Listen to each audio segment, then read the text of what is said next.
I really try to wonder.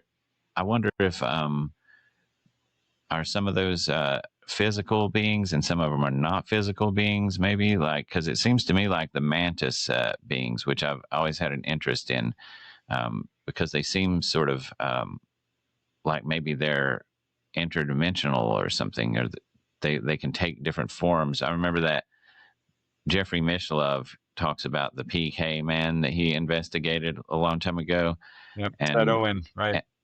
yeah, and he would talk about them, and he said that there were two mantis beings that he called Tweedledee and Tweedledum that were in a ship that was orbiting the Earth. But he said that they appeared that way, but they didn't have to appear that way.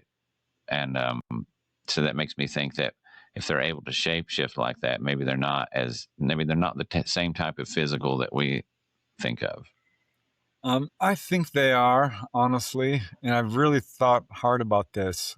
We have so many reports of these mantid beings that I think we can safely conclude that that is what they look like. Same with grays and human looking and all the different variations. Mm. People are like, are they interdimensional? Well, yes, I think you can say that that's probably accurate in a way, but that doesn't preclude them being extraterrestrial, biological, physical beings like us, because we ourselves have interdimensional aspects. I think all entities do. We have, a soul that survives death and so forth. Mm-hmm.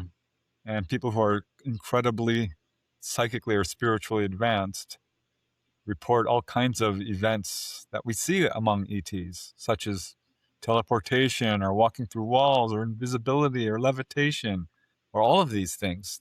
That is something we can do ourselves. But I think the ETs have a very advanced understanding of these abilities and are able to travel interdimensionally much more easily, perhaps, than the vast majority of us. So I think, yeah, you can call them interdimensional, and that would be accurate.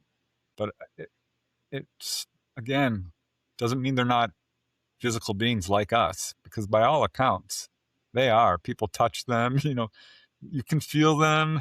People are taken on board, and they're not in their rooms. You know what I mean? Mm-hmm. Not where they're supposed to be. They're somewhere,